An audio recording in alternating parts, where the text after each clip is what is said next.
Good morning. I'm Tony Hillier. I've lived and worked as a general practitioner in a village called Blisworth in Northamptonshire for 34 years. Having attended a number of previous cryo-medical conferences, I know that during the day you will hear many excellent presentations covering very erudite topics over a range of clinical, pathological, physiological and molecular fields. They are intensely interesting, important and rapidly evolving areas.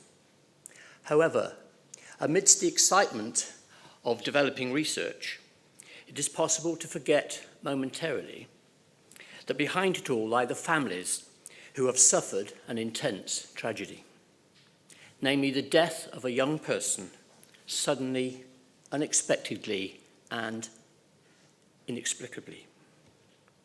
It is very pertinent, therefore, that the theme of this introductory section to the conference relates to the human impact of sudden cardiac death in young people. I am here to tell my story about this experience, particularly about arrhythmogenic right ventricular cardiomyopathy.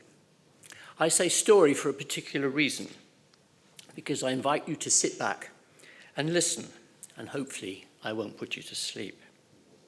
The work of a GP revolves very much around people, as individuals, and their families, their lives, problems, illnesses, joys, and tragedies.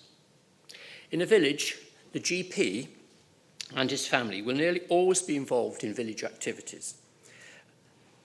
And so the people there will get to see their GP in an additional context.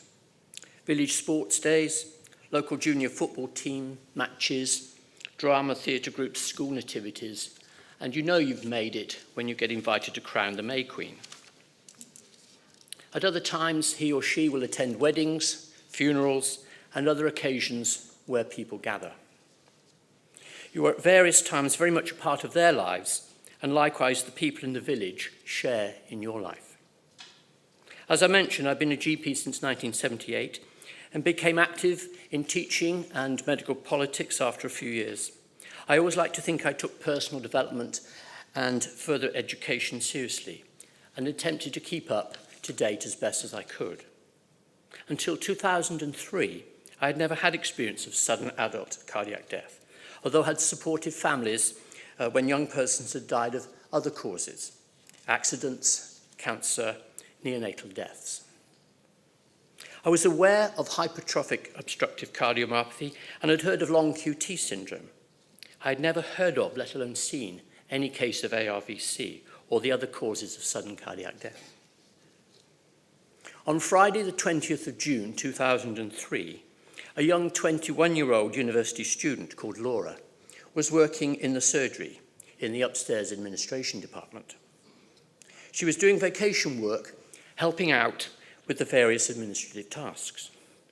It was a lovely summer's day, and I was working through my Friday morning surgery when at 10:15 I received a call to say, could I come up quickly because Laura had collapsed. Thinking she might have just fainted, I nonetheless rushed upstairs. Just a quick look told me she hadn't fainted, but had suffered a cardiac arrest. It is a very surreal experience to suddenly become aware that your own daughter was no longer breathing and that I would have to begin resuscitating her. Your mind is rapidly switching from acute distress and panic to professional calm and expertise. You start to move into an unreal world where you can't believe this is happening, and yet you're hoping and praying that soon she will revive, and this has just been a minor faint after all. My GP colleague at the surgery was rapidly assisting, as was our practice nurse. Everybody else just looked on helplessly. Despite all our efforts and those of the paramedics and the A&E, Laura was pronounced dead at 11:45. As a doctor, I had been witness to death and grief many times in my career. I had experienced the death of my father in 1988, but nothing was to prepare me for the grief and emotions following the death of my daughter Laura. Without going into detail, and without it sounding too cliched, unless you individually or collectively as a family have personally experienced the death of a child, then you will have no concept of the intensity or magnitude of the feelings that follow on for many months and years. This is not made as a critical statement, merely one of fact. The most immediate and abiding act for me, after she had died, was to cut off some of Laura's hair, as an ongoing reminder of her life and beauty. I took several pieces into several containers in case, as insurance, in case one should ever get lost.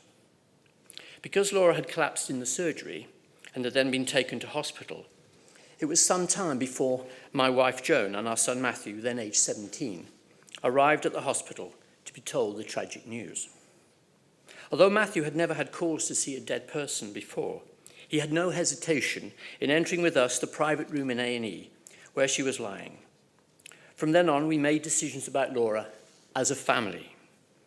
Whether it concerned funeral arrangements, attending posthumous degree ceremonies, or choosing a headstone, we decided as a threesome. This, I think, is an important point to make. All immediate family members need to feel included, however sad the circumstances. It has become evident from some recent work by Alison Cox and Cry Bereavement supporters with the siblings of persons who have died that they tend to have their emotional needs overlooked because of the intensity of parental grief. In their words, they feel isolated and suffer alone. It is therefore crucial that they are not forgotten. Following Laura's death, overwhelming sadness and disbelief were the ongoing emotions that accompanied us week in, week out. I accepted that this was an endurance of the harshest kind.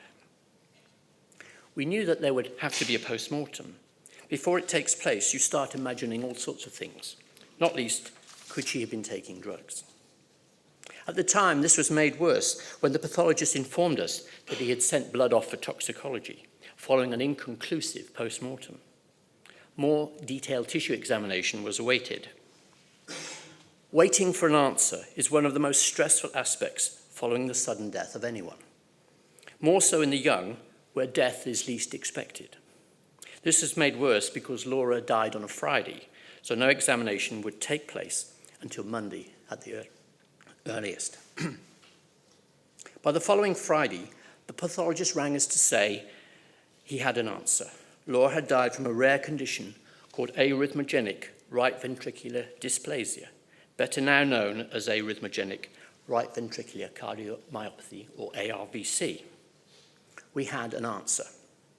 So despite the tragedy, there was an element of relief that we could explain to anyone that asked what she had died from. This was, and is, in my opinion, immensely important for families. So the fast-track service offered to coroners and pathologists by CRY helps provide, in most cases, speedy answers. In addition, we were fortunate to have a pathologist who was knowledgeable and sought to find ARVC. Whilst on the subject of the coroner, I can say that we had an enormous amount of sympathetic support from the coroner's officer handling Laura's case. I would like to think that this is the normal standard to be expected by all families affected by sudden adult death, wherever they might live. Toxicology testing took 3 weeks and was negative. In my opinion, this is too long. I'm aware there are a limited number of centres performing the tests, but given the unique nature of sudden collapse and death in the young people, I feel this is one area that should be speeded up to relieve the overwhelming distress felt by families waiting to know if there was the remotest chance their son or daughter had been taking any sort of drug that might have directly caused or contributed to the death. Laura's funeral was held on the 2nd of July. The weeks before and after were some of the hottest on record. On this day, it rained. We like to think it was Laura's little joke on us all. I had not returned to work as a GP and would not do so until the end of August. However, I was not unaware of other tragic events occurring to my patients. These were important because other families were experiencing exactly the same grief and bereavement emotions as I was. It was important to recognise the impact this would have for quite a long time following my return to work. Shortly after Laura died, the 23-year-old son of parents I knew well as patients died from injuries received in a road traffic accident that had occurred just before her death. 2 weeks after Laura's funeral, two 17-year-old friends of Matthew's were killed in a road traffic accident in Blisworth, not far from our home. It was a terrible time in the village. So to the inquest. With a known pathological cause and negative toxicology, there was no question that to the coroner, Laura had died from natural causes. With a prepared written statement by me stating the circumstances surrounding her death and her previous good health, and the report of the pathologist, there was no recourse to call witnesses or obtain other reports. With this in mind, the procedural process meant that Laura's case could be tagged on the end of a session, since it would only take 15 to 20 minutes. This was done within a few weeks following the funeral, I suspect as a concession to me as a medical practitioner. However, in my mind, there is no reason why, given identical cases and circumstances, this process could not be applied to all sudden adult deaths from established cardiac causes. This would again reduce the stress felt by extremely bereaved families in waiting months for the inquest, when the outcome is a foregone conclusion. Following the inquest, this represents the end process to the formalities. You are then adrift in the sea of the extremely bereaved. In 2003, most ordinary folk like us were not internet savvy. The concept of Google searches was in its early days. We had never heard of CRY. We were never given any advice or support. It was by good fortune that my wife heard about CRY during an interview on Radio 4 in 2005, when the late John Peel was talking to Stephanie Hunter about her double tragedy. Joan made contact with CRY, and we have been active supporters since, and she is now a bereavement supporter. Together with friends and family, we have raised funds, attended CRY meetings, and have spread the word about CRY to my GP colleagues locally in Northamptonshire. And that is how I thought it would continue until the 17th of May, 2008. It was a Saturday afternoon, and a young 20-year-old man called Tim, who had lived in the village all his life, came off the football field after a game and collapsed and died in the clubhouse. He lived with his father and older brother in the village and had an older half-brother who also lived in the village. His mother had died in 2002, aged 48, from lung cancer when he was 15. It's very hard to describe how I felt when I was told. I was away on a course at the time. Disbelief that once again a young person in the village had died from what immediately sounded was likely to be a cardiac cause. Transportation back to June 2003 and all the circumstances that had affected us, knowing that another set of families were destined to suffer the enormous weight of grief that would follow. A realization that 5 years on, Joan and I would be in a unique position to offer support and advice from both a personal and professional position. This proved to be the case. As soon as I was back at work on the Monday, I went to see Tim's father and brother to express our sorrow at Tim's death and to listen. On the Tuesday, I talked to the coroner's officer, as is usual in sudden deaths, and was able to inform her about the CRY fast-track pathology service, should this be needed. At the end of the week, I was contacted by the local pathologist handling the case, who was obviously well informed about possible causes and said he would keep me informed. As is so often the case, initial post-mortem findings were normal and would require histology and closer scrutiny. The family knew about Laura from the events of 2003 and about our involvement with CRY from various fundraising events that had been sponsored by patients at the surgery. At the family's request, they were given information about CRY. I was a little concerned that until an exact cause of death had been established, making assumptions that this was a cardiac cause might be premature. Needless to say, all three of us attended Tim's funeral in the local church and stayed to see him buried in his mother's grave next to Laura.